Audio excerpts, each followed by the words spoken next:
Hello students, मैं doctor Jitendra Singh, department of mathematics, Rajrishi Rishi college Alwar.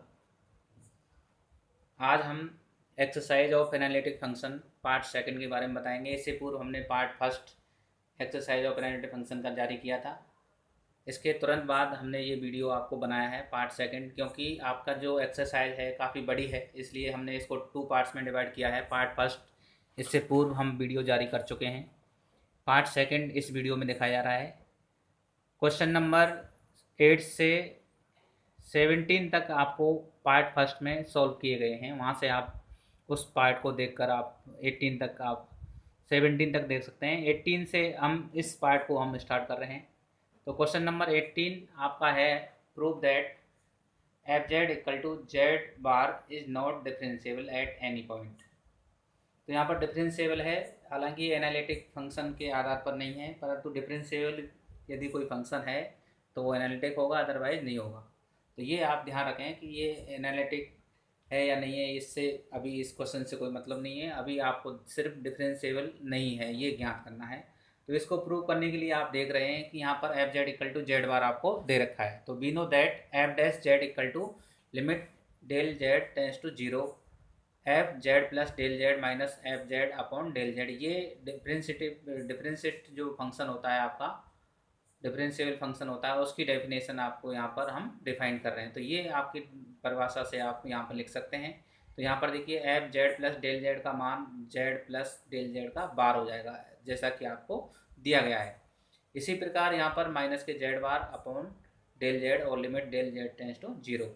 तो यहाँ पर हम इसको, यदि हम इसकी value X Z equal to X plus iota by by में हम कन्वर्ट करते हैं तो ये वैल्यू आपकी निकल के आती है। यदि मान लीजिए ये वाला जो फंक्शन है, आप डिफरेंशिएबल की कंडीशन को हम डिफाइन करते हैं, तो हम एक्स और वाई एक्सिस के अलोंग अलग अलग पाथ कंसीडर करेंगे। क्योंकि ये पाथ पर निर्भर नहीं करता है, तो दोनों वैल्यू यदि बराबर आती हैं then we say that this is differentiable, और दोनों बराबर नहीं आती हैं तो दिस इज़ नॉट डिफरेंशिएबल। तो यहाँ पर हम देखते हैं कि यहाँ पर जो लिमिट है x प्लस डेल एक्स, यदि इसको हम सिंप्लीफाई करते हैं तो x plus del X minus के iota by plus del Y. तो इसका जो संयुग्मी है आप इसको इस प्रकार लिख सकते हैं, और इसका संयुग्मी आपका इस प्रकार लिख सकते हैं। तो यहाँ पर आप देखते हैं कि जो फाइनल रिजल्ट आया आपका, limit del X tends to zero del Y tends to zero del X minus iota del Y upon del X plus iota del Y. तो ये वैल्यू आपको निकल के आती है। अब हम देखते हैं कि ये पाथ पर निर्भर करता है या नहीं करता है। यदि पाथ पर निर्भर करता है तो डिफरेंस पाथ के लिए डिफरेंस वैल्यू प्राप्त होंगी, और पाथ पर निर्भर नहीं करता है तो दोनों पाथ की जो वैल्यूज आएंगी वो बराबर होंगी। तो इसके लिए हम एलोंग एक्स एक्सिस और एलोंग वाई एक्सिस के अकॉर्डिंग अवसरित करेंगे। तो यहाँ पर देखिए, दिस इज इक्वल टू जो एफ डैश जेड आया आपका -1 होगा यदि डेल जेड एक्स एक्सिस के अनुदिश शून्य की ओर अग्रसित होता है। यानी del X tends to zero लेते हैं तो ये वाला जीरो हो जाएगा आपका। तो यहाँ पर डेल एक्स आपका 1 बचेगा, तो यहाँ पर इसकी जो वैल्यू आएगी वो 1 आएगी। यानी एक्सिस के अनुदिश है तो वाई, और वाई एक्सिस के अनुदिश है तो ये जेड। तो यहाँ पर del Y tends to zero, यहाँ पर डेल एक्स देखिए, एक्स एक्सिस के अनुदिश लेंगे तो del X tends to zero del Y equal to zero. तो ये लिमिट लेंगे तो इसके आधार पर आपका 1 प्राप्त होगा। तो यहाँ पर ये 1 लिख सकते हैं यहाँ पर। इसी प्रकार यहाँ पर del Z tends to zero है तो वाई एक्सिस के अंदर से आपका डेल वाई हो जाएगा, तो del X tends to zero लिख सकते हैं। तो यहाँ पर -1 और 1 दो वैल्यू प्राप्त होती हैं। यदि एक्स एक्स के अलोंग लेते हैं तो 1 प्राप्त हो रहा है, और वाई एक्सिस के अलोंग लेते हैं तो -1 प्राप्त हो रहा है। तो यदि कोई भी फंक्शन पाथ पर निर्भर नहीं करता है, यानी दोनों पाथों पर लेने पर वैल्यूज सेम आती हैं, then we say that this function is differentiable. यहाँ पर दोनों समान नहीं है, यूनिक क्यों नहीं है, then we say that this function is not differentiable. तो इस प्रकार आप इस टाइप के फंक्शन यदि आते हैं तो आप उसको सॉल्व कर सकते हैं। इसी प्रकार ये एक एग्जांपल है आपका, ज़्यादातर ये पूछा जाता है, ये राजस्थान यूनिवर्सिटी में पूछा है कि जेड और Z bar is not differentiable. तो यहाँ पर भी इसको भी हम इस प्रकार हम सॉल्व कर सकते हैं। ये जो एग्जाम्पल जो दे रखा है, आप इस क्वेश्चन 18 के आधार पर इसको हम सॉल्व कर सकते हैं। तो आप ये ट्राई करना, आप इसके आधार पर आप इसको सॉल्व कर सकते हैं। इसी प्रकार आप देखते हैं कि 19 आपका जो क्वेश्चन है, F Z equal to Z bar और G Z equal to Z bar का मोड का जो स्क्वायर है वो अवकलनीय की जांच कीजिए। तो ये आप थोड़ा सा नॉर्मल यहाँ पर देखेंगे कि डिफरेंशिएबिलिटी की कंडीशन को डिफाइन कर रहा है फंक्शन, ये ओरिजिन पर एनालिटिक है या नहीं है, आपको चेक करना है। Discuss the differentiability of the function F Z equal to Z bar और जी जेड इक्वल टू, ये आप इसको कंसीडर कर सकते हैं। तो यहाँ पर आपको देखिए ये वाला फंक्शन हमने पहले बता दिया है कि यहाँ पर यदि इसको कंसीडर करते हैं तो ये कंटिन्यूस होता है और ये भी कंटिन्यूस। तो यहाँ पर डिफरेंशिएबल की हम डिफाइन बात करते हैं तो यहाँ पर देखिए जेड बार को, यदि ये तो हमने पहले ही बता दिया आपको 18 में, तो आप वहाँ से डिस्कस कर सकते हैं। इसी प्रकार हम जी जेड इक्वल टू, मान लीजिए आपको ये दे रखा है मोड जेड का स्क्वायर, तो यहाँ पर इसकी हम जांच करेंगे तो यहाँ पर देखिए ये X square plus Y square है, कोई ये बहुपद के रूप में आ रहा है। तो ये कंटिन्यूस एवरी जो प्रत्येक बहुपद जो होता है वो संतत्य होता है, कंटिन्यूस होता है। तो यहाँ पर जी जेड जो है आपका ये सर्वत्र संतत्य होगा। तो इसका मतलब ये continuous everywhere is continuous but the differentiability is not satisfied. तो यहाँ पर हम देखते हैं कि ये वाली कंडीशन इसमें हम डिफाइन करेंगे। तो डिफरेंशिएबिलिटी की आप जानते हैं कि जी जेड आपका, ये वाला हम पहले जो 18 क्वेश्चन है आपका वो उसमें बता चुके हैं। अब ये वाला जो क्वेश्चन है आप यहाँ पर हम बता रहे हैं आपको, देखिए जी जेड डैश आप निकाल सकते हैं, ये आपके डिफरेंशिएबिलिटी की कंडीशन को हम डिफाइन करेंगे। तो लास्ट में ये वाली कंडीशन निकल के आएगी। तो यहाँ पर देखिए del X tends to zero यदि हम लेते हैं तो यहाँ पर ये 1 निकल के आता है। तो ये वाला जो फाइनल निकल के आएगा ये वैल्यू निकल के आएगी। इसको थोड़ा सा कैलकुलेट करके आप डेल एक्स और डेल वाई आप इसमें कंसीडर कर सकते हैं। तो यहाँ पर आप देखते हैं कि केस नंबर फर्स्ट और केस नंबर सेकंड दो हमने डिवाइड किए हैं। जैसे उसमें हमने बताया था कि उसमें हमने एक साथ ले लिए थे। तो यहाँ पर देखिए डेल जेड जब एक्स एक्सिस के अंदर से अग्रसित होता है तो del Z equal to del X प्राप्त होता है, तो डेल वाई जीरो हो जाएगा और डेल वाई जीरो हो जाएगा तो यहाँ पर del X upon del X 1 प्राप्त होगा, उसमें भी 1 आपको प्राप्त हुआ है। तो यहाँ पर इस प्रकार आप इसको कंसीडर कर सकते हैं। इसी प्रकार आप देख रहे हैं तो यहाँ पर ये 1 प्राप्त हुआ है। तो यहाँ पर देखिए Z is not equal to zero के लिए ये यूनिक्यू नहीं है, परंतु जेड इक्वल टू जीरो के लिए ये यूनिक्यू होगा। ये F dash Z equal to zero ये यूनिक्यू है, तो यहाँ पर जेड इक्वल टू जीरो के लिए ये डिफरेंशिएबल है। तो ये वैल्यू आप यहाँ पर देखेंगे कि जो वैल्यू सेकंड केस है आपका, जब डेल जेड वाई एक्सिस के अंदर शून्य की ओर अग्रसित होता है तो del Z equal to del Y, तो यहाँ पर देखिए माइनस 1 प्राप्त हो रहा है। परंतु जेड इक्वल टू जीरो पर बात करते हैं तो ये जीरो प्राप्त होगा, यहाँ भी जीरो प्राप्त होगा जेड इक्वल टू जीरो पर। तो जेड इक्वल टू जीरो पर तो ये कंडीशन दोनों यूनिक्यू हैं, यानी जीरो जीरो प्राप्त हो रही हैं। तो यानी 5 पर निर्भर नहीं करता है, तो ये डिफरेंशिएबल होगा जेड इक्वल टू जीरो पर। तो यहाँ पर उपरोक्त स्थितियों में स्पष्ट है कि Z is not equal to zero के लिए यूनिक्यू नहीं है। तो इसका मतलब क्या हो गया, परंतु जेड इक्वल टू जीरो के लिए दोनों स्थितियों में दोनों यूनिक्यू हैं। तो F Z Z equal to zero के अतिरिक्त कहीं भी अवकलनीय नहीं है। तो इस प्रकार आप इसको सॉल्व कर सकते हैं। तो यहाँ पर ये जो केस हैं आपके, केस फर्स्ट, जब इस टाइप के क्वेश्चन आते हैं आपको तो हम पाथ पर निर्भर करता है। कॉम्प्लेक्स एनालिसिस जब इंटीग्रल भी आगे आपका इंटीग्रल का चैप्टर भी आएगा, वहाँ पर आप इंटीग्रल करेंगे तो वो भी पाथ पर डिपेंड करेगा। तो यहाँ पर आप फर्स्ट और सेकंड जब हम डिस्कस करेंगे तो फर्स्ट एक्स एक्स के अलोंग लेंगे, सेकंड वाई एक्सिस के अलोंग लेंगे। तो यहाँ पर आप दो केस कंसीडर करेंगे। तो इस प्रकार आप इसको, यदि दोनों कंडीशन में वैल्यू बराबर आती है then we say that this function is differentiable, और दोनों कंडीशन इक्वल नहीं आती हैं, दोनों यूनिक्यू नहीं है, तो then we say that this function is not differentiable. तो यहाँ पर आप इसको हम डिफाइन कर सकते हैं। इसी प्रकार कुछ इंपॉर्टेंट कंसेप्ट हैं, आप इनको ध्यान रखना है कि एफ डैश जेड जीरो, यदि हम जेड जीरो पर अवकलन की आप जांच करना चाहते हैं तो ये वाला फॉर्मूला आप यूज़ करेंगे। इसी प्रकार सेकंड पॉइंट है आपका एफ डैश जेड जीरो, यदि मूल बिंदु पर निकालना चाहते हैं तो ये वाला फॉर्मूला यूज़ करेंगे। अब ये तीसरा वाला जो पॉइंट है, अभी जो आपने जो क्वेश्चन किए थे उस पर आधारित है कि जेड टेंस टू जीरो पर एफ डैश जेड का मान वक्र पथ पर निर्भर नहीं करता है। ये आप भली भांति इसको मेमोराइज कर लें कि एफ डैश जेड का मान वक्र पथ पर निर्भर नहीं करता है, अर्थात यूनिक्यू होगा। यदि भिन्न भिन्न वक्र पथों के संगत del Z tends to zero पर एफ डैश जेड के भिन्न भिन्न मान प्राप्त होते हैं तो बिंदु जेड जीरो पर एफ जेड अवकलनीय नहीं होता है। ये हमने अभी जो इससे पहले जो हमने एक्सरसाइज क्वेश्चन किए थे वो उसमें हमने यही बात आपसे कही थी कि कोई भी फंक्शन यदि यूनिक्यू है, यूनिक्यू वैल्यू प्राप्त कर रहा है तो हम कह सकते हैं कि वो डिफरेंशिएबल होगा। अब फोर्थ पॉइंट है वास्तविक फलनों के अवकलन के सभी नियम सम्मिश्रित फलनों के अवकलन पर लागू होंगे। तो वास्तविक फलन है वो ही नियम आपके कॉम्प्लेक्स एनालिसिस के जो कॉम्प्लेक्स फंक्शन है उस पर लागू होंगे। इसी प्रकार फिफ्थ जो पॉइंट है आपका del Z tends to zero पर सुविधानुसार वक्र प्राय एक्स एक्सिस या बाई एक्सिस के अंदर अनुदिश ले सकते हैं। तो कोई सा भी दें, दोनों को बराबर है, डिफरेंशिएबल है तो दोनों की वैल्यू बराबर आएगी। तो इसी प्रकार यहाँ पर फलन एफ जेड अपने प्रांत के प्रत्येक बिंदु पर अवकलनीय है, तो वो फलन एफ जेड उस प्रांत में विश्लेषित फलन होगा। तो ये 6 पॉइंट है आपका कि एफ जेड के अपने प्रांत के प्रत्येक बिंदु पर अवकलनीय है, तो उस प्रांत में वो विश्लेषित फलन होगा। विश्लेषित फलन को होलोमॉर्फिक फंक्शन भी कहते हैं। होलोमॉर्फिक फंक्शन भी कह सकते हैं, इसको रेगुलर फंक्शन भी कह सकते हैं, एनालिटिक फंक्शन कहते हैं। तो ये जो तीनों यदि आपके पास आते हैं, कभी कभार क्या आता है कि एग्जामिनर जो होता है आपको कंफ्यूज करने के लिए होलोमॉर्फिक फंक्शन बोल देता है। तो होलोमॉर्फिक फंक्शन को भी हम एनालिटिक फंक्शन कहते हैं, रेगुलर फंक्शन को भी हम एनालिटिक फंक्शन कहते हैं। तो आप कंफ्यूज होने की ज़रूरत नहीं है, आपको तीनों जो वर्ड हैं आपके होलोमॉर्फिक, एनालिटिक और रेगुलर, तीनों का मान, तीनों की जो मीन्स है वो आपका सेम होता है। तो यहाँ पर रेगुलर फंक्शन आता है तो आप रेगुलर फंक्शन आप कंसिडर कर सकते हैं।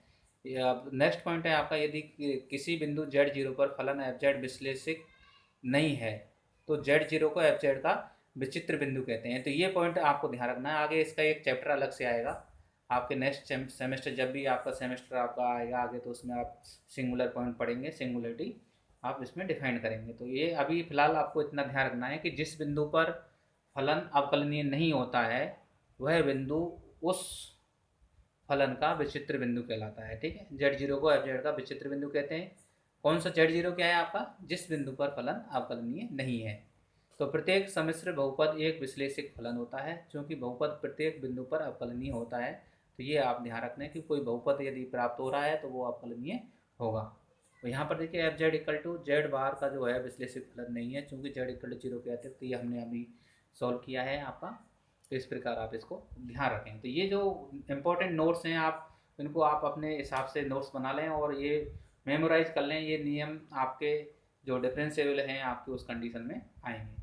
तो यहाँ पर आप देखते हैं कि नेक्स्ट चलते हैं क्वेश्चन 20 जो क्वेश्चन है आपका। तो यहाँ पर देखिए डिफाइन एनालिटिक फंक्शन। तो एनालिटिक फंक्शन के लिए हमने एक वीडियो बना रखा है, वहाँ पे जाके आप कर सकते हैं। If F Z equal to you plus iota B is analytic function and Z equal to R E की power iota theta, then find this equation. तो ये पोलर फॉर्म कहलाते हैं। कोशी रीमान समीकरण है आपके ये दोनों कि del you upon del r equal to 1 upon r del B upon del theta and del B upon del r equal to 1 upon r del you upon del theta. ये दोनों जो इक्वेशन है आपके पोलर फॉर्म में Koshi Riemann समीकरण है। तो ये इक्वेशन 20, 21 और 26 तीनों इक्वेशन का मतलब एक ही है। इसमें आपको इक्वेशन दे रखे हैं, इसको प्रूव करना है। इसमें आपको ज्ञात करने हैं bright polar form of Cauchy Riemann समीकरण। कोशी रीमान समीकरण del you upon del X equal to del B upon del Y का मान पोलर में ये होगा, del you upon del Y equal to minus के del B upon del X का मान ये होगा। तो इस प्रकार आप इसको, ये जो तीनों इक्वेशन है आपके सेम है, इसके लिए मैंने आपको एनालिटिक फंक्शन पार्ट सेकंड के नाम से वीडियो बना रखा है, वहाँ पर आप जाके आप देख सकते हैं। और यदि इस वीडियो के डिस्क्रिप्शन में भी देख सकते हैं, वहाँ पर लिंक में आप अपलोड कर दूंगा। तो यहाँ पर ये तीनों जो क्वेश्चन है आपके उनका मीन्स सेम है। तो इस वीडियो से ये क्लियर हो जाते हैं, polar form of Cauchy Riemann equation. तो यहाँ पर ये अब ये वाला टॉपिक हमने इस वीडियो में डाल रखा है, एनालिटिक फंक्शन पार्ट सेकंड। वहाँ पे जाके आप इसको अध्ययन कर सकते हैं। तो ये तीनों सवाल आपको वहाँ पर कवर हो जाएंगे। इसी प्रकार नेक्स्ट क्वेश्चन है आपका 22 और 30। Prove that the following function is harmonic, also determine the harmonic conjugates. यहाँ पर तो यहाँ पर इसके लिए संवादी फलन क्या होता है इसको परिभाषित, डिफाइन हार्मोनिक फंक्शन। तो ये डेफिनेशन कभी कभार पूछ ली जाती है। तो यहाँ पर 22 और 30 ये जो क्वेश्चन है आपके हार्मोनिक फंक्शन पार्ट फर्स्ट और सेकंड जो वीडियो हमने जारी कर चुके हैं उनमें आप देख के ये आप आसानी से देख सकते हैं। तो ये कॉन्जुगेट्स जो फंक्शन है, यू आपको गिवन है तो बी ज्ञात करना है, बी यदि गिवन है तो यू ज्ञात करना है। तो इसके लिए हमने 2-3 मेथड आपको इन वीडियो में दिखा रखे हैं, तो आप वहाँ जाके आप इन वीडियो को देख के इन दोनों सवालों को सॉल्व कर सकते हैं। इसी प्रकार नेक्स्ट आपका 25 क्वेश्चन है आपका, कोशी रीमान समीकरण लिखिए। तो कोशी रीमान समीकरण के लिए हमने वीडियो ऑलरेडी हमने अपलोड कर चुके हैं, एनालिटिक फंक्शन पार्ट फर्स्ट के नाम से। आप वहाँ पर कोशी रीमान समीकरण को देख सकते हैं। ये पोलर कोऑर्डिनेट सिस्टम और कार्टेशियन कोऑर्डिनेट सिस्टम ये दोनों आपको दे रखे हैं। तो वहाँ पर प्लेलिस्ट में आपकी कॉम्प्लेक्स एनालिसिस के जो पेपर हैं आपके अलग से वीडियो की जो प्लेलिस्ट बनी हुई है, वहाँ पर जाके आप देख सकते हैं। तो ये सारे जो कंसेप्ट हैं आपके, यदि आप ठीक प्रकार से मेरे जो वीडियोज हैं आपके यूट्यूब चैनल पर, जो college mathematics classes by doctor Jitendra Singh, इस पर यदि आप देखते हैं तो ये सारे कंसेप्ट आपको क्लियर हो जाते हैं।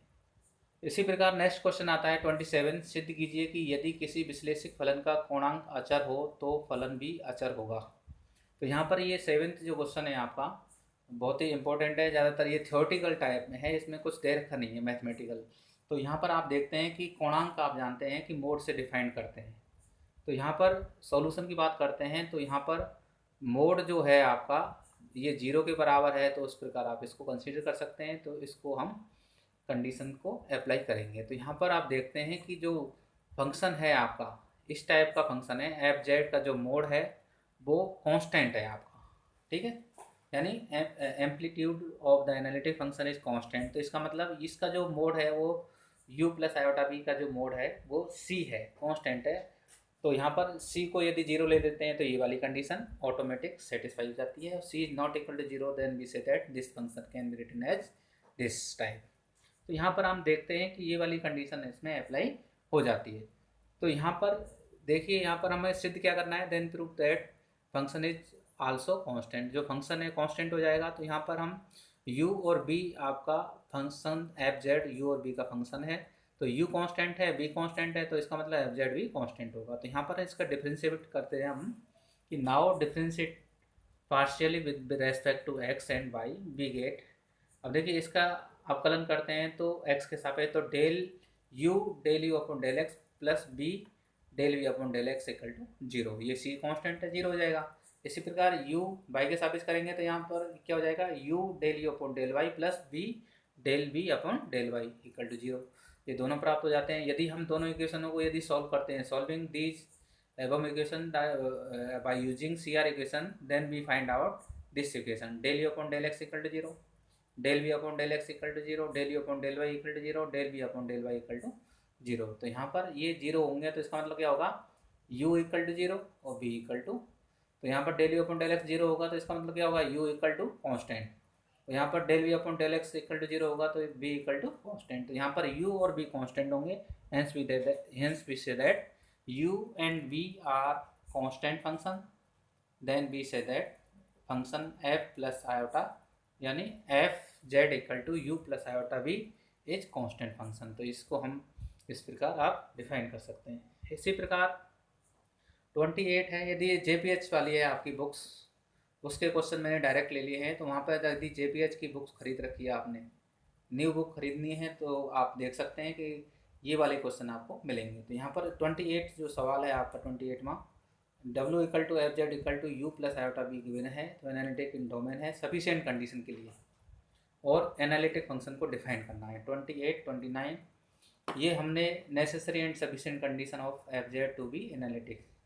तो ये पॉइंट के नाम से एनालिटिक फंक्शन पार्ट फर्स्ट जो वीडियो है उसमें आपको ये दोनों क्वेश्चन आपके कवर हो जाएंगे। तो वहाँ पर आप देख के इन दोनों क्वेश्चनों को कवर कर सकते हैं। इसी प्रकार आपका 31 क्वेश्चन है आपका 31। तो परिभाषा दीजिए। देखिए function of complex value, complex variable, ये हम उसमें बता चुके हैं आपको। ये जो वीडियोज़ हैं आपके, सिंगल और मल्टी वैल्यूड फंक्शन क्या होते हैं ये भी बता चुके हैं आपको। लिमिट ऑफ कॉम्प्लेक्स फंक्शन ये भी बता चुके हैं। कंटिन्यूटी क्या होती है, डिफरेंशिएबिलिटी क्या होती है, सिंगुलरिटी अभी हमने डिस्कस किया था। जिस बिंदु पर आपका फलन अवकलनीय नहीं होता है वो सिंगुलर पॉइंट कहलाता है। कॉन्जुगेट हार्मोनिक फंक्शन लाप्लासिफिकेशन को सेटिस्फाई करता है। तो ये सभी डेफिनेशन आप ये वीडियो से आप कवर कर सकते हैं। तो मैं समझता हूँ कि यदि आपने बुक्स खरीद ली हैं तो कॉम्प्लेक्स एनालिसिस के आपके इन वीडियो के आधार पर आपका 2 यूनिट कवर हो जाते हैं। तो यदि आप मेरी जो प्लेलिस्ट बनी हुई है कॉलेज की mathematics classes by doctor Jitendra Singh, यदि उनका आप ठीक से अध्ययन कर लेते हैं तो आपका जो यूनिट फर्स्ट और यूनिट सेकंड यहाँ तक कंप्लीट हो जाती है। अब मैं आगे के जो वीडियो हैं बहुत ही जल्दी आपके जो आगे के वीडियो हैं यूनिट थर्ड कॉम्प्लेक्स इंटीग्रल के, वो वीडियो अपलोड करने वाला हूँ। तो इससे पहले आप ये सभी वीडियो आप अपलोड देख लें ताकि आपके जो कंसेप्ट हैं वो क्लियर हो जाएं। यदि इसके बावजूद भी यदि कोई प्रॉब्लम आती है तो कमेंट बॉक्स में जाके आप कमेंट कर सकते हैं और आपकी समस्या का समाधान किया जाएगा। थैंक्स।